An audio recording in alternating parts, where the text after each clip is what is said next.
好，亲爱的投资朋友，大家好哈。这个单元老师带各位来看一下哈。那两个重点在这里跟各位要谈。第一个重点要谈的就是说呢，这个高频交易的部分，那到底对投资人是不是会造成伤害啊？那这个单元里面呢，特别讲到了这个油价前几天的时候，4分钟之内跌了4块钱。那他认为这个里面的高频交易的这个可能性非常大。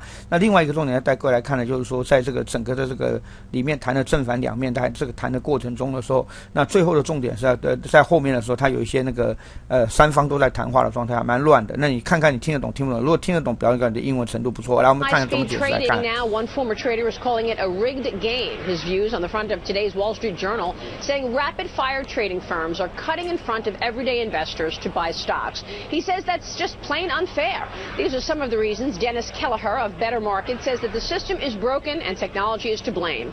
But Manoj Narang of TradeWorks says the critics have it wrong. Okay, Manoj, you are defending a very unpopular practice, so make the case.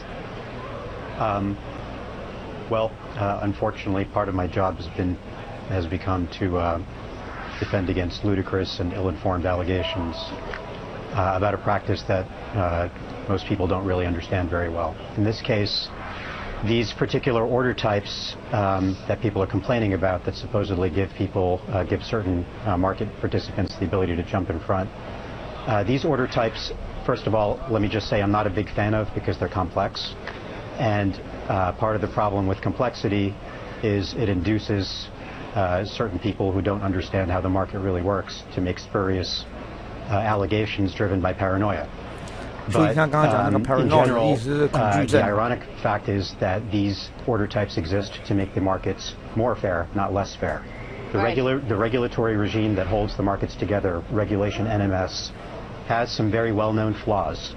And so periodically, the exchanges have attempted to roll out certain order types to rectify those flaws and to make the market more fair, not less. But when you have paranoia-fueled discussion, then those measures tend to be 这个人是前花旗跟高盛的这个交易员哈，那他也在这里强调说，主要的原因是因为这个对于高频交易的不了解、不懂，然后恐惧症造成了大家这个认为误解，认为这个对散户投资人不好。那他是讲出来的，来看看另外一个。You have it right. What's going on, but you haven't really defended high frequency trading. So why don't you think about that for a minute? I'm going to come back to you, Manoj, because Dennis, you say that more than $283 billion has fled the U.S. equity market since the flash crash. You can't be putting all the blame on technology here, right?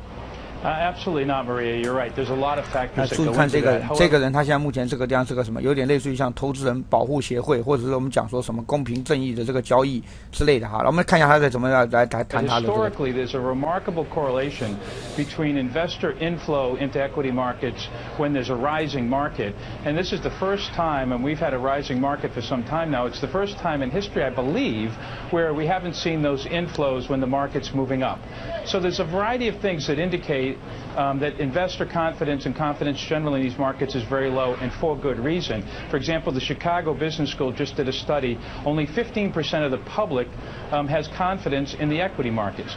And it's not paranoia. The SEC settled a case with the New York Stock Exchange announced last Friday for $5 million, where the allegations showed that the New York Stock Exchange enabled proprietary non-public firms that were paying the stock exchange money to get in front of the public and to be able to get information a few seconds before the public feed, which of course they trade by. Information now is money. Information is turned into a trading strategy, and massive amounts of money being paid to these exchanges by the proprietary computer trading firms so that they can translate that information and step in front or aside and get essentially advantage themselves. Yeah, I mean, it's not just that information is money, but that it's happening in such an incredibly rapid, millisecond here. Right. Manoj, what about that? What about these concerns over volatility, lost confidence, even the IPO fallout with Facebook? Can you blame high-frequency trading for that? No, the IPO of Facebook had nothing to do with high-frequency trading. Exactly. It has to do with technology. Okay, so technology and high-frequency trading are not the same thing.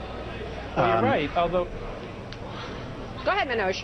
So, look, the sanction against the NYSE, I don't believe that NYSE did anything intentionally wrong. I think that was a statement sort of fine by the regulators to try to signal a zero tolerance for error policy. But that was clearly just a technological oversight, and that's my view on it. It's funny. First of all, to say it was unintentional that the private, the people paying for access, unintentionally got information before the public that they could change Everybody has to pay for data. There's no way to get access. The New York Stock Exchange doesn't. There's no way to get access to the NYSE's data without paying for it. Doesn't care about $5 million, which they paid. But let's be clear. What's going on is you can say it's not a rigged market, but clearly the perception is that it's a rigged market, rigged by insiders for insiders, and that's caused confidence to go down. And what you have is not just the fine against the New York Stock Exchange, you have the night capital, you have the flash crash, and Nanex has identified almost daily mini flash crashes that are inexplicable. And we just see in the oil market the other day, within 5 minutes, 4 minutes, a $4 drop. And today, no one even knows why that is. The most sophisticated market participants I don't know if you could say almost daily, though. I mean, almost daily. But wait, Manoj, are you saying that high-frequency traders do not get at the top of the line, do not get in front of other investors? Is that what you're saying? What I'm saying is that high-frequency traders do have the ability to jump in front of other investors, but these order types, such as hide, not slide, and other things that have been in the press a lot lately, are attempting to mitigate the advantage that high-frequency traders have. Is it working? That just makes no sense. Why would they be paying so much money? The reason it doesn't make sense is because you don't understand how the market actually works. I know economics, so why would they pay so much? This is not about economics. This is about the rules of the market. Wait a minute. Why would they pay